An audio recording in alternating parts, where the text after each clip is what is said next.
Okay. Bismillah ar-Rahman ar-Rahim. Alhamdulillah wa salatu wa salam ala Rasulillah wa ala alihi wa sahbihi wa man wala. Allahumma yassir wa la tu'assir wa tammin bil khayri wa nasta'inu bika ya fattah. Jazakumullahu alf khair, everybody, for joining us for this session titled Think Globally, Act Locally. We are currently witnessing numerous injustices and oppressions, both domestically and globally, most prominently in the lands of Al-Aqsa. Allahumma ansurhum. This session will deep dive into how some of these injustices are actually interconnected with other injustices abroad, domestically, and what our role and responsibility will be towards building a better world for all. So how do we lean on the teachings and the system of Islam to advocate for said justice and equality? And our second speaker is Sister Ismahan Abdullahi. Ismahan is a human rights advocate who is relentless in working for justice. She has a track record of building power alongside community, engaged in political, civil, and human rights advocacy. Sister Ismahan currently serves as the National Director for the Muslim American Society's Public Affairs and Civic Engagement, or MAS PACE, arm. She serves as a board member in numerous community organizations and institutions, including the Muslim Leadership Council of San Diego. She was a former steering committee member for Power California and served as a director of movement and campaign strategies at PANA. Sister Ismahan is also a board director at the San Diego County Water Authority and sits on the San Diego Immigration Rights Consortium and as an advisory board member. She also serves as the co-vice president of Black and African Women Rise. Sister Ismahan continues to be engaged in and work on issues that address racial disparities, social injustices, equity, and political and civic inclusion for disenfranchised communities. Sister Ismahan received her bachelor degree. She's got a very impressive bio, mashallah. She's asking me to cut it, so may Allah, Allahumma zid mubarak. So in the interest of time, without further ado, I'll pass it to Sister Ismahan first, and then we'll hear from Brother Sami Hamdi afterwards, inshallah ta'ala. All right, let's go ahead and get started. Abdullahi min ash-shaytan ar-rajim. Bismillah ar-Rahman ar-Rahim. Wa salatu wa salam ala Sayyidina Muhammad wa ala ahli wa sahbihi ajma'in. Amma ba'd. Like many of you, I'm actually here to hear Brother Sami as well, inshallah. So I'm going to do a quick little introduction and pass it over to him, inshallah. So one of the things I really wanted to talk about, just to kind of set the tone for us, is when we're thinking about injustice, especially seeing what's happening in the genocide that's currently occurring in Gaza and also in Sudan, in the Congo, and what's happening with our brothers and sisters in East Turkestan, with our Uyghur Muslim brothers and sisters in Kashmir. There was a poet, Warsan Shira, she's Somali. She's a British Somali sister. And there's a poem that she wrote where she was talking about, and I wish I could remember the beautiful way that she said it, but point to the globe, where does it hurt? And the globe was saying everywhere, everywhere. It was hurting everywhere. And when we see issues of injustice and human rights violations, there is something that I really want to mention for us to kind of center ourselves. And that is remembering who Allah subhanahu wa ta'ala is. And remembering Allah Azza wa Jal and the nature of Allah as Al-Adl and the divine justice that is promised. Because sometimes it's easy to get overwhelmed in regards to all the oppression and injustices that are happening in this world. And when we forget to really trust in the divine wisdom, when we forget to remember who is in charge, then it becomes a way that we kind of just we become overwhelmed with the oppression that we're seeing. One of the things that I always tell folks is when we're talking about, and putting the political lens aside, when we're talking about injustices that are occurring, sometimes we get stuck just looking at a small picture and saying, why is this happening in this region? Why is this happening right now? Without first acknowledging the history of what has come before, and also understanding where humanity continues to fail. Where humanity continues to fail in regards to holding ourselves accountable when it comes to matters of atrocities that are committed against mankind, and remembering that in these moments really define how we respond in these moments, define two things. One, our relationship with Allah subhanahu wa ta'ala. How are we showing up? We see the way that our brothers and sisters who are enduring oppression and hardship and trials and tribulations are showing up in the resiliency of their faith. My question is, how are we showing up in regards to our relationship with Allah Azza wa Jal and remembering the divine justice of Allah And also remembering that we're going to be going back to Allah. How are these matters of this world and the darkness that we see in this world reshaping or strengthening our relationship with Allah subhanahu wa ta'ala? So that's number one. That internal connection and being able to evaluate what is our relationship. How am I using the blessings and the privileges that I have to strengthen our relationship with Allah, to better my connection with Allah, to trust Allah in this process of understanding that I may not see the full picture, but I know there is a divine plan. There is a divine plan. So what is that? What is it going to take from me? What hardships, and forgive me for being a little bit harsh in regards to this, as we're seeing the atrocities play out right in front of our own eyes. How am I taking this moment to go back to Allah? فَفِرُّوا إِلَى اللَّهِ. How am I fleeing back to Allah subhanahu wa ta'ala? Because when I can sit here and talk about every little injustice that's going on, but the reality is you become overwhelmed unless you remember the power of Allah subhanahu wa ta'ala. So many moments when I see things are just converging and I'm just like, I just need to take a moment, I need to take a step back, I need to go make dua, I need to go pray, I need to read Quran, because sometimes as human beings it's natural to feel overwhelmed. It's natural. And in those moments you remember the weakness of how we are created and the power of Allah Azza wa Jal. So in these moments that we're witnessing and continue to witness atrocities and human rights violations, taking it back to the source that is the source of peace, Allah subhanahu wa ta'ala. And how do you build that sense of resiliency? The second thing I want to mention is in these moments, there are different types of people that in these moments, there's folks who are going to rise to the moment, and there's folks who are going to sit on the sidelines. And I'm going to ask you, which one of those are you going to be in these moments of atrocities and human rights violations and genocides and ethnic cleansing that we're witnessing in Gaza, in Sudan, in the Congo, and so many other places, right? So I want you to think, am I an individual who's sitting on the sidelines, watching injustice, scrolling through my phone, feeling bad, but not leading that grief into action, taking that grief into advocacy, taking that grief into making dua, to saying, you know what, I'm going to wake up the last third of the night, something that I normally don't do, I'm going to wake up in the last third of the night and ask Allah subhanahu wa ta'ala to find a way out for all those who are oppressed, right? Am I going to be that individual who's going to be calling their representatives constantly and saying, you are going to hear my voice? That you are going to hear from me, not just because of what is currently happening right now, but every single day to make sure you are voting and representing me in the best way possible. Are you going to be someone who's going to sit on the sidelines, who's just going to keep watching as things are happening, you feel bad, you move on with your life, right? So not to say in a way that kind of cripples us away from living our life. You live your life with purpose. You live with your life with a purpose, knowing that you are going to be returning to Allah subhanahu wa ta'ala. But you also live your life with a purpose, knowing that the help of Allah subhanahu wa ta'ala is near. The help of Allah subhanahu wa ta'ala is coming. I never worry about the oppressed. Each and every single one of us should never worry about the oppressed. Why? Because we know that the oppressed, there is no veil between the oppressed and their dua when they are beseeching Allah subhanahu wa ta'ala. There is no veil between Allah and the dua of the oppressed. I never worry about the oppressed. What I always worry is if Allah Azza wa Jalla is going to hold me accountable in regard to the actions that I'm taking, in the role that I'm playing. Islam doesn't exist in a vacuum. Islam is not just the ritualistic things that we're engaged in. Our prayer, our reading of the Quran, our fasting, all of that is meant to shape you as an individual that can be vicegerents upon this earth, who are going to be at the forefront of social justice, who are going to be at the forefront of ensuring that you are doing the best that you can to be an agent of change. To be an individual who say, I'm going to better the society around us. That I'm going to be an individual who's going to make sure that I am living in this world. Allah has given me all these faculties and all these blessings. I'm going to do something with it. I'm going to do something with it. And I am going to make sure that every night when I'm going to sleep, that I am doing my part. Even if it's 1 minute, even if it's 1 hour, even if it's just a donation that you're making, even if it's a small action that you're taking, that you are doing your part to change the world for the better. Because sometimes when we're talking about injustices, we just, we have conversations, which is great and it's needed. We post on social media, which is absolutely needed. We talk amongst our family and our friends, which is absolutely needed. But we don't want to become an ummah of just talk and not action.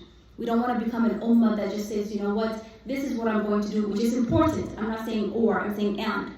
You do all of that, and how many of us are making sure that I'm going to, again, Here's the time that I have for my family.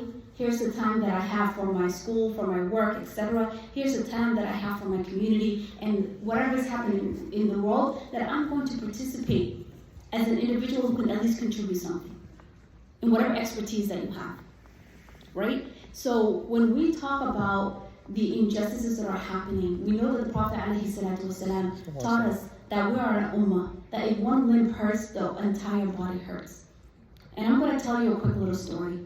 I remember years ago when I was actually at the, it was definitely years ago, when we were engaged in advocacy efforts and speaking out against a lot of the police brutality that's been happening across the nation.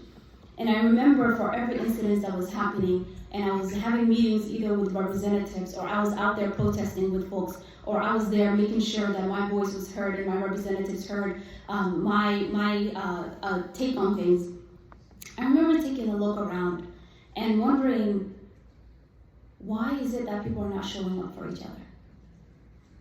Why is it, I'm Somali, but if someone is hurting, and that individual who's hurting is of a different culture, is of a different race, it speaks a different language, their lives are a lot different than mine.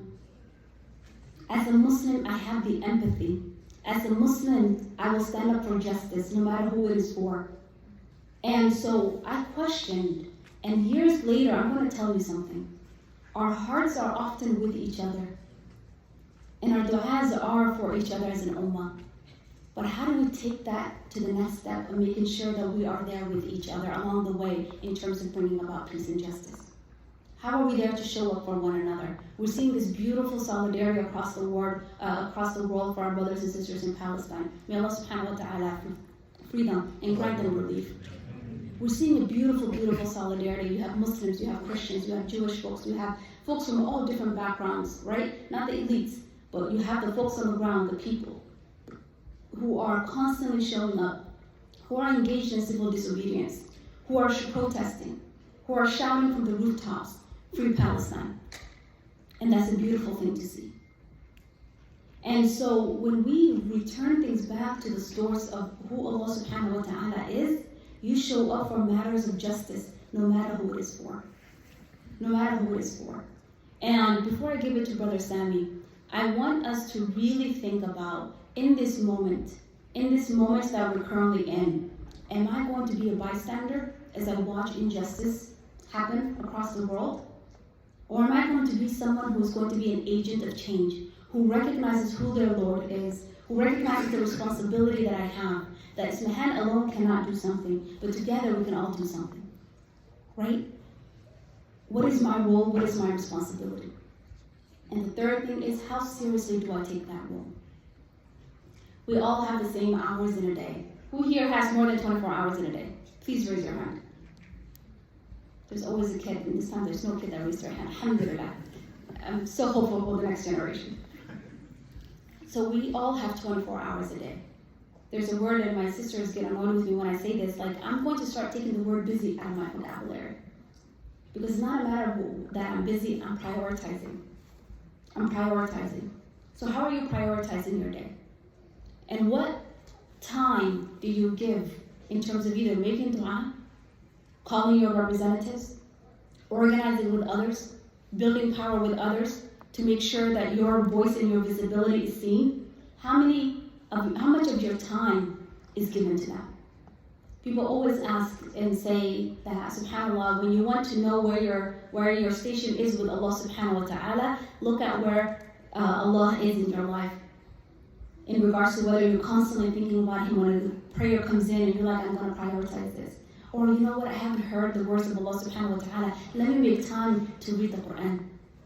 You know what, I haven't talked to Allah in a while to talk to Him about what's troubling me. Let me make dua to Allah subhanahu wa ta'ala. That you have this intimate relationship with Allah. That whether you're sitting down or you're lying down, whether you're resting or you're busy with work, right? Or you're just engaged in familial life or whatever activities that you have, you're constantly thinking of the one who created you. And I always say, where do the oppressed lie in your heart? How often are you making dua for them? Because when you want something, when you really, really want something, what do? You raise your hands to the heavens. You ask Allah with sincerity. You ask Allah subhanahu wa ta'ala with such sincerity that tears will be coming down your eyes. How many of us have made sincere dua for our brothers and sisters? And I'm sure we all did. May Allah subhanahu wa ta'ala free each and every single person who's oppressed in this world. I know we make dua. But what I want to talk about is when we think about matters of injustice, if we're not going to have those tough conversations and recognize A, trust in Allah's divine plan, trust in Allah's justice, center Allah, come back to Allah subhanahu wa ta'ala, and let these matters of injustice that we see be a reminder for you to be a better Muslim. And second, not to be a individual who's a bystander, who's sitting on the sidelines as history is being written. That you are going to be an active individual who's going to be bringing about change with your tongue, with your hearts, and making dua, and with actions, by making sure you're taking the blessings that you have living here in America in recognizing your voice and your power and the visibility that you have as an American. That you're going to make your voice heard. And third, the sincerity that comes when asking Allah subhanahu wa ta'ala to free our brothers and sisters all over the world, especially our brothers and sisters in Palestine, and the oppression that they face, and the injustice that they see, that they are undergoing, and the genocide that they're seeing.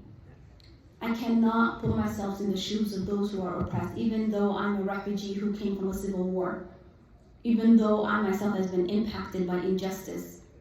And I'm here today because of that impact of injustice. I cannot put myself in the shoes of others, but you know what I can do? I can empathize. And I can want for them what I want for myself, which is to worship Allah subhanahu wa ta'ala freely, to live a life of dignity, to be able to go to sleep without any bombs, without any worry of whether or not I'm going to wake up the next day not having my family members around or not even being alive myself. So I want us to think about the injustices that are happening in the world, and through the lens of taqwa. Are we interconnected as an ummah? Absolutely. And I don't need to kind of talk about that specifically. Because when we center who Allah is, and when we remind ourselves of what Allah Azza wa Jalla told us in the Quran, about holding fast to the robe of Allah together, وَاعْتَصِمُوا بِحَبْلِ اللَّهِ جَمِيعًا وَلَا تَفَرَّقُوا, and do not let go. Do not let go. It's enough. It's enough for me. Because no matter how powerful that those who are wanting to take truth as falsehood, no matter how powerful that those who are oppressors may seem, no matter what resources that it may feel like that they have at the tip of their fingers, I never forget the power of Allah. And I don't feel overwhelmed. And I don't feel overwhelmed. Because Allah is in charge. And I know I'm not going to be asked about the results of what's going to happen. I'm going to be asked about what have I done as an individual, as an agent of change. What time have I given to my brothers and sisters who are oppressed?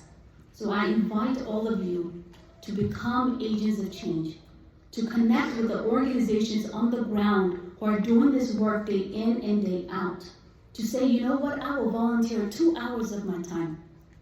Now, even though there's other things I'm prioritizing, this is also a priority for me. That you know what, when there is an article to be shared, when there is a video to be shared, it's going to take me a minute to share it on my social media to raise awareness. Even though it may seem as if I'm talking to the choir, guess what? It's a ripple effect that we all have.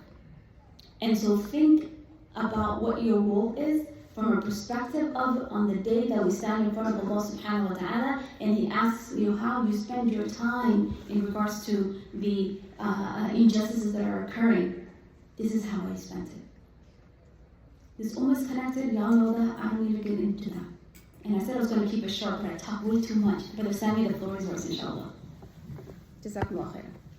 Jazakumullah khair, Sister Ismahan. The next question is for Sister Ismahan Abdullahi. Should Muslim orgs have the same strategy in the United States or globally to make change? So I guess strategy in terms of both here and abroad. Since I'm based in SoCal, one thing I will say is I'm going to keep the answer short because I really want to make sure that I'm hearing from Brother Sami. One of the things to really think about is that just as from an individual perspective, we're talking about how the responsibility that we have, the power that we have. But the other thing also is that we have to move together as a unit. One of the things that I really want to emphasize is that think back to the land that we are in today. I know right now the place that we're in is called Ontario, but think back decades ago and the Native American brothers and sisters who also faced genocide. Think back to our African brothers who were bought over and sisters who were bought over on the transatlantic slave trade. Think back to a lot of the indigenous communities across the world who have been impacted by these supremacist colonial ideologies and projects. And I want you to think in that moment, what strategy do we need? We need a strategy in which we see this intersectional support for justice that we're seeing play out for Palestine across multiple different issues that we see here locally. So I'm trying to make sure that we are walking away with a sense of being an individual who's connected to the Ummah, absolutely, but also an individual who's connected to humanity and the matters of justice, that you're able to interconnect and a lot of the different issues and the folks who are impacted by injustice, because that's where our strength lies. Our strength lies in Allah subhanahu wa ta'ala, knowing that divine plan, but also recognizing that it's going to take all of us. I will tell you a meeting that happened a couple of years ago when I was at Capitol Hill. We were meeting with a representative who, up until today, Juan Vargas, actually, my representative, who has yet to call for a ceasefire. And I'll tell you what his staff told us. His staff told us, listen, off the record, your community doesn't vote, and your community doesn't donate politically. Your community is absent from these spaces. When in reality, some of us are there, and other folks are there. But we know that there's two things that move in the political world that we see. Organized money, and we know who has it, and organized people. I look at the room that is full today. I look out at the protests. I look at the folks who are showing up for justice, and I see a variety of people from different backgrounds, from different age and generations, from different languages. And so the strategy that we need here is one that's rooted in our humanity. And every organization has their area of expertise. We have our legal organizations, make sure you're supporting them. We have our political organizations, make sure you're supporting them. We have our faith-based organizations, make sure you're supporting them. Each and every single one of our Muslim organizations have a role to play as long as their values are consistent. Right? There is a value to them. There's a role that they play. And for us to move forward together, are there going to be disagreements? Absolutely. The strategy, the way that we go about to bring about the justice that we need, the strategy is going to be different. The means is going to look different. But the outcome we want is the same, which is a life of dignity and peace for ourselves and for our brothers and sisters across the world. Is anybody here who's going to object to that? Is anybody here who's going to object to asking for peace and justice? Because we know that peace cannot exist without justice. No. But the reality is we need to put our differences aside. We need to come to the table and recognize that it's going to take us as a Muslim community, but also with our allies who are standing for justice here in the States and also globally, and all the indigenous communities that have been impacted across the world, who have that history of trauma that they lived in because of settler colonial projects and colonialism and supremacist ideologies. There's an opportunity for us to work together, inshallah. Jazakumullah khair. Okay, inshallah.